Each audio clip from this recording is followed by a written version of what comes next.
Linux desclasificado, un enfoque diferente de la tecnología informática. Esta es la cuarta entrega del curso de Linux y trataremos la gestión de procesos y la gestión de archivos. Conoceremos la utilidad de los comandos ps, kill, ls, cp, mb, mkdir, entre otros. Acompáñenme. Bueno, como ya vimos, el primer paso que tenemos que dar cuando necesitamos nuestro sistema Linux es ingresar en él, ingresar en su consola de mando, CLI o Shell. Solo vimos la clase pasada, que la podemos ver aquí. Una vez ingresamos en nuestro sistema tenemos poder para trabajar en él y podemos ingresar comandos como date, que es para ver la fecha y la hora actual, cal, que es para ver el calendario con el día actual, y el comando uptime, en el que podemos ver la carga actual del sistema, cuánto lleva nuestro sistema arriba y cuántos usuarios hay ingresados en el momento. De ahora en adelante y hasta que termine el curso, solo vamos a ver los comandos básicos y más frecuentes de cada uno de los comandos y servicios que veamos. Porque si ahondamos en cada uno de estos, pues ustedes se aburren y yo no termino nunca. Más bien pueden hacerme preguntas, yo con mucho gusto se las responderé, o pueden sugerirme tutoriales de temas específicos para que hagamos esto. De todos modos, Unix y Linux cuentan con algo que se llama man page o páginas de manual, en las cuales se ahonda más en los parámetros adicionales que tienen los comandos. Este man es muy fácil de utilizar, simplemente se teclea man espacio el nombre del comando y te sale una página de manual en la cual te explica más a fondo cuáles son los parámetros adicionales que tiene un comando específico. Pero ahora, bueno, ahora ya necesitamos comenzar a tener control de nuestro sistema, por lo menos a nivel de usuario. Lo primero que debemos aprender es qué está corriendo en nuestro sistema, cuáles son los procesos que están corriendo en nuestro sistema. ¿Por qué? Bueno, porque los procesos son la razón del sistema computacional, computador, ordenador, como queramos llamar. El procesador de palabras es un proceso, la hoja de cálculo es un proceso, el navegador de internet es un proceso, y también cuando nosotros administramos un servidor, cualquier servicio que prestemos nosotros, eso es un proceso dentro de la máquina. Entonces por eso necesitamos saber y manejar qué son los procesos. En la clase número 2 del curso estuvimos viendo qué son los procesos y cómo lo maneja el núcleo de Linux. Eso lo puedes ver aquí. Ahora comencemos por poner este conocimiento en práctica. El primer comando con el que vamos a trabajar es ps. Este comando lo define la página del manual o man page como una captura o snapshot del estado de los procesos en el momento en que se ejecutó el comando. En pocas palabras nos muestra los procesos que estaban corriendo un momento atrás. En su forma básica, ps nos muestra los procesos que estamos corriendo en el momento. En este caso, en esta sesión, estamos corriendo la shell bash y el comando ps. Para abrir un poco nuestros ojos, pues podemos utilizar un parámetro que es el parámetro X. El parámetro X nos va a mostrar los procesos que no están corriendo en una terminal específica, o sea que están corriendo en background, que no están corriendo en primer plano, sino que están corriendo atrás. Entonces, cuando ejecutamos ps con el parámetro X, nos va a mostrar nuestros procesos más los procesos de la máquina que están corriendo en background.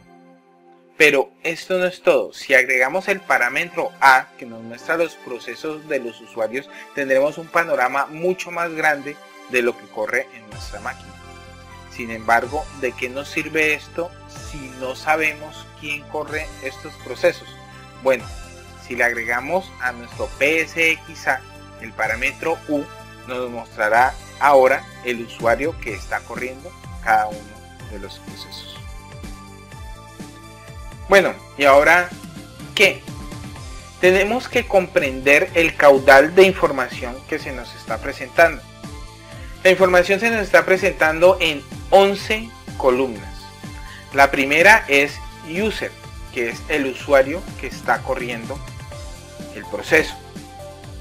La siguiente es PID, que es Process Identificator o Process ID, que es el identificador único de un proceso en el sistema. Luego sigue porcentaje CPU, que es el porcentaje de CPU que está consumiendo un proceso, o sea, el porcentaje del procesador que está consumiendo un proceso. Luego sigue porcentaje MEM, que es el porcentaje de memoria que está consumiendo este proceso. El siguiente que tenemos es VSZ, que significa Virtual Memory Size, es la cantidad de memoria virtual incluyendo la paginación que un proceso está consumiendo. Luego seguimos con RSS, que significa Resident Set Size, que es la cantidad de memoria que un proceso está consumiendo excluyendo la memoria virtual y la memoria compartida. La siguiente es muy fácil, es TTY, que es la terminal en la cual está corriendo un proceso. Cuando sale un interrogante es que está corriendo en background, o sea, no hay una terminal que esté gobernando ese proceso. Luego sigue stat, que es el estado de un proceso. Start, que es la hora en la que inició el proceso. Time, que es el tiempo de procesador que lleva consumido el proceso en particular. Y la última, que es command, que es el nombre del proceso. Bueno, de estas 11 columnas, 9 son muy fáciles. Pero hay dos que de pronto son muy ambiguas y hay que aclarar, que son el tiempo de procesamiento y el estado de los procesos. Entonces clarifiquemos. El tiempo de proceso es el tiempo de procesador consumido por dicho proceso.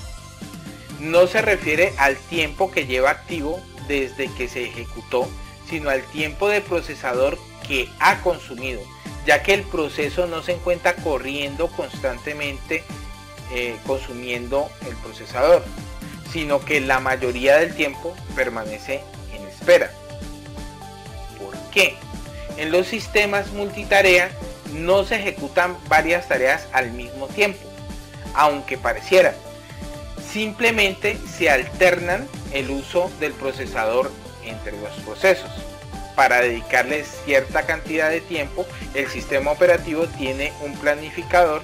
Eso ya lo vimos en la clase número 2 del curso. Y este planificador se encarga de gestionar el tiempo de proceso. Los estados no son más que las acciones que estos procesos llevan a cabo en su vida útil. Aquí tenemos una tabla que hice hace un rato, donde están los identificadores de cada uno de esos estados. Entonces está D, que es estado de dormido ininterrumpible. Normalmente son procesos que interactúan con dispositivos de entrada y salida. R, que es corriendo, o sea que el proceso está haciendo uso del procesador en ese momento. S, que es dormido interrumpible, o sea que está esperando a que un evento se complete. T, que es parado, ya sea por una señal de parada o por seguimiento, como en el caso de debug. W, que es paginado, pero que no es válido del kernel 2.6 para abajo. X, que es muerto, pero no debería aparecer nunca en una tabla de procesos. Y Z, que es difunto o zombie, que es cuando un proceso ya ha terminado pero no ha sido reportado al proceso padre. Es decir, aparece en la tabla de procesos, pero el proceso ya ha terminado. Ahora, después del estado del proceso, vemos unos caracteres adicionales que son menor que es alta prioridad no establecida por un usuario, N, que es baja prioridad establecida por usuario, L mayúscula, que significa que hay páginas bloqueadas, por lo general también se refiere a dispositivos de entrada y salida o tiempo real, S minúscula, que es líder de sesión, o sea que tiene procesos hijos, L minúscula, que es multihilo, o sea que se ve como un solo proceso, pero en realidad tiene múltiples hilos, y el signo de más, que significa que es parte de un grupo de procesos que corre enfrente, o sea en foreground. Por último tenemos el comando ps acompañado del parámetro f. Entonces podríamos colocar psxauf y este nos muestra la tabla de procesos en forma de árbol, cada padre con su hijo hasta llegar hasta el proceso final. Acá tenemos un ejemplo de nuestra shell bash, la cual tiene un hijo que es el proceso ps. El comando pstree nos muestra el mismo árbol que nos muestra psxauf, pero de una manera más simple, sin detalles. También podemos mostrar el PID dentro de pstree con el parámetro "-p", y podemos mostrar el grupo del usuario que corre el proceso con el parámetro "-g". Entonces podemos hacer pstree "-p", "-g". Algo muy importante de conocer el árbol de la tabla de procesos de nuestro sistema es que podemos terminar procesos, matarlos cuando sea necesario. Esto lo podemos hacer con el comando kill.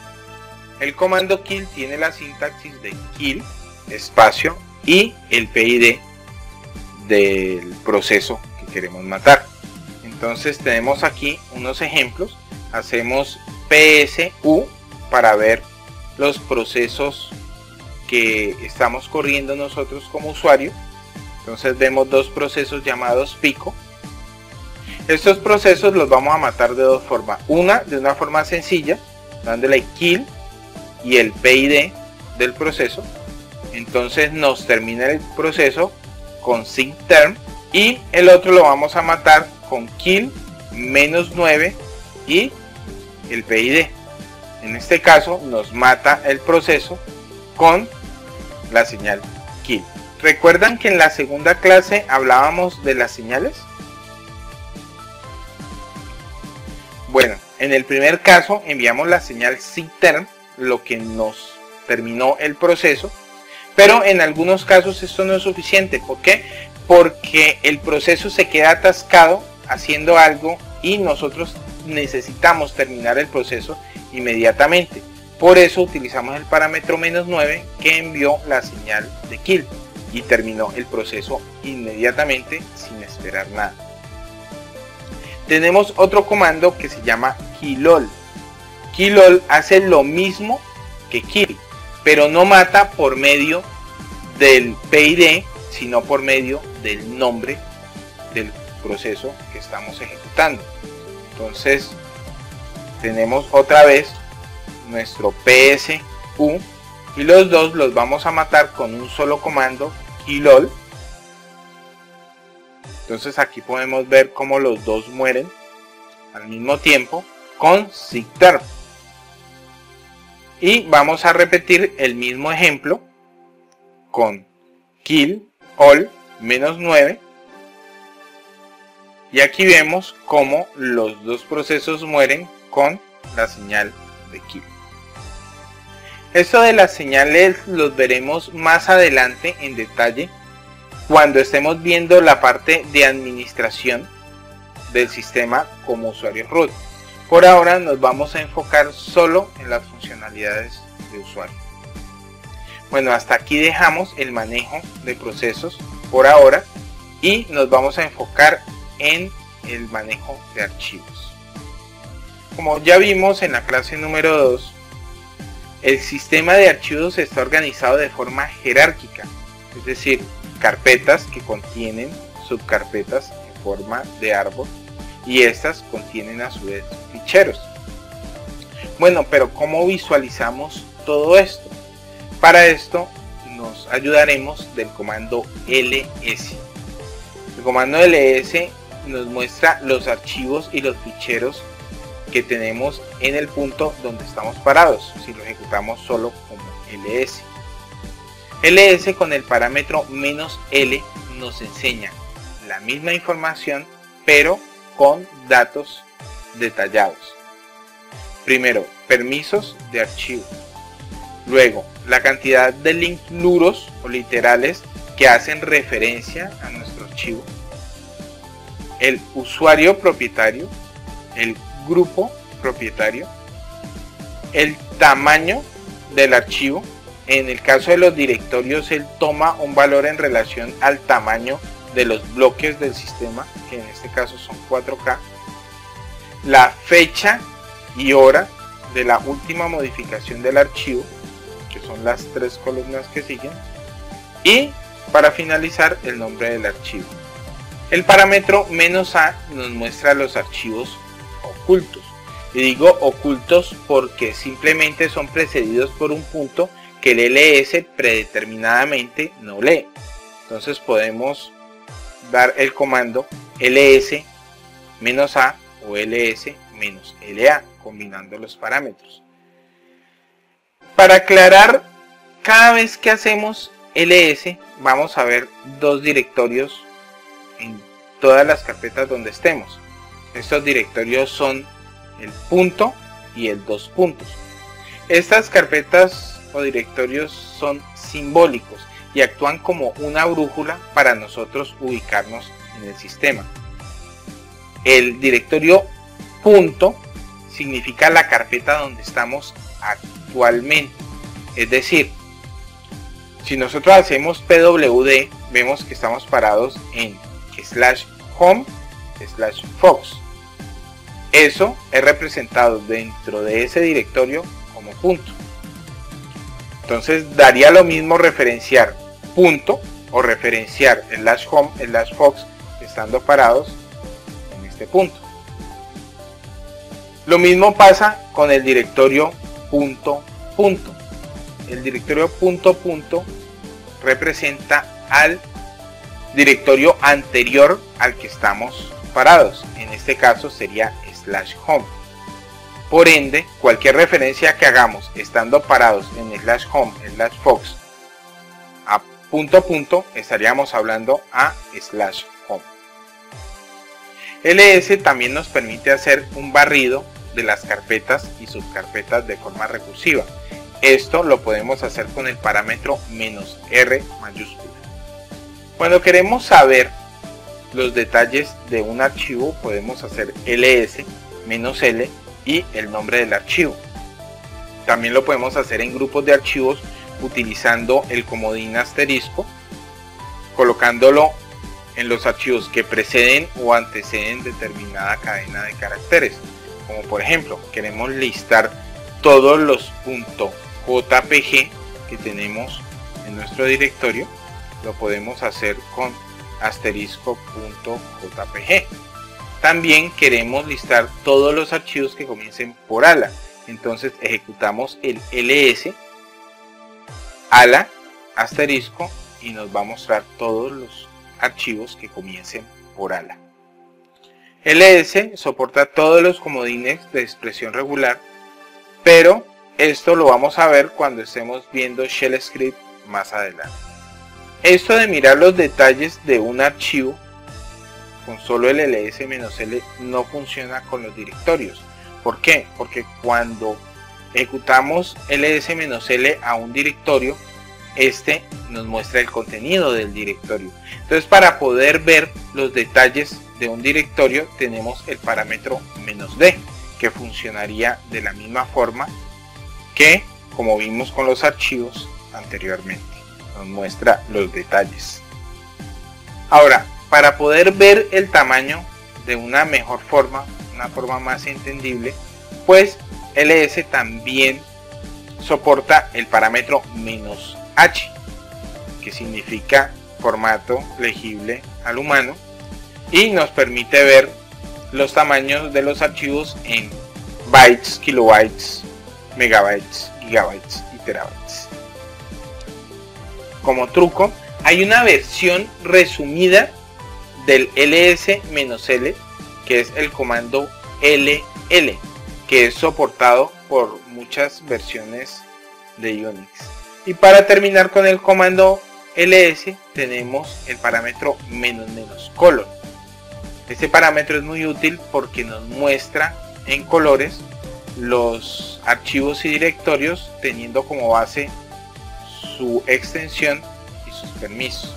El parámetro "-color en la mayoría de las distribuciones viene como un alias de la shell bash, es decir, cualquier ejecución del comando ls con cualquier parámetro nos va a mostrar los archivos coloreados dependiendo de su extensión o de sus permisos. Ya que podemos ver los archivos que tenemos, ahora, ¿qué hacemos con ellos? Bueno, lo primero es la organización, y para eso es imprescindible las carpetas. Con el comando mkdir, espacio y el nombre de la carpeta, podemos crear carpetas. Además de esto, si queremos borrar carpetas que no tengan ningún archivo o carpeta dentro, lo hacemos con el comando rmdir. Pero ahora, ¿cómo gestionamos los archivos que contienen estas carpetas? Bueno, existen 3 comandos básicos para esta misión, que es cp, mb y rm. cp para copiar, mb para mover y rm para borrar. Los parámetros más importantes son "-r", que copia recursivamente un archivo o un directorio, no importando que tenga archivos o directorios adentro. La "-f", que fuerza la copia de un archivo o directorio no importando que exista el destino. "-p", preserva los permisos que tenía ese archivo, es decir, cuando se copia, la copia tiene los mismos permisos que tenía el origen. Y "-b", verbose, que nos muestra todo lo que se copia hacia la salida estándar.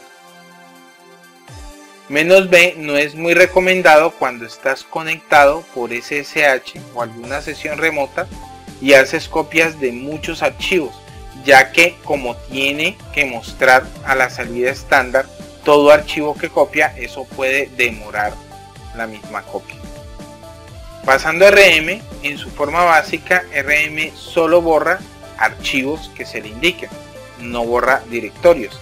Para poder que borre directorios necesita el parámetro "-r", para que tome el borrado de forma recursiva y así pueda borrar carpetas con sus archivos y subcarpetas con sus archivos.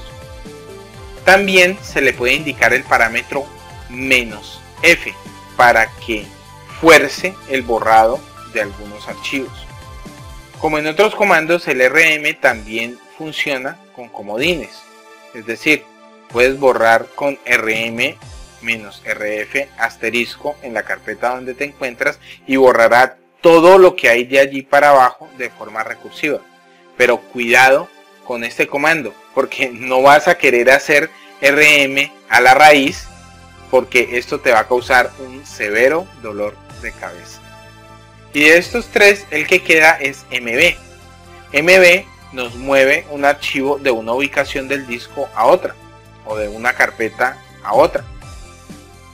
mb tiene una peculiaridad, y es que cuando se mueve el archivo de un lugar a otro dentro del mismo dispositivo de almacenamiento, él no mueve físicamente la información, simplemente cambia el apuntador de un lado al otro dentro del índice de archivos del file system, pero su ubicación física no cambia.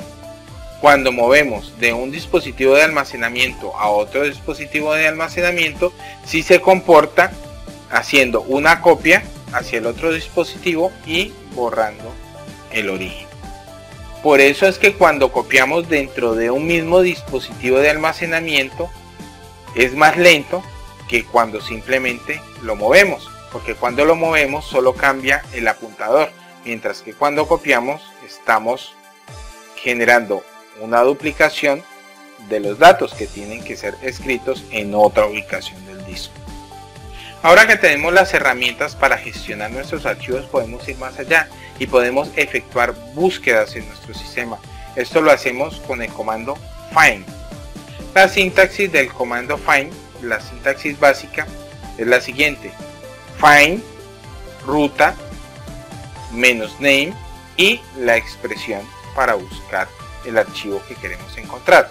Por ejemplo, find raíz -name uname, que es un comando que ya conocemos mucho.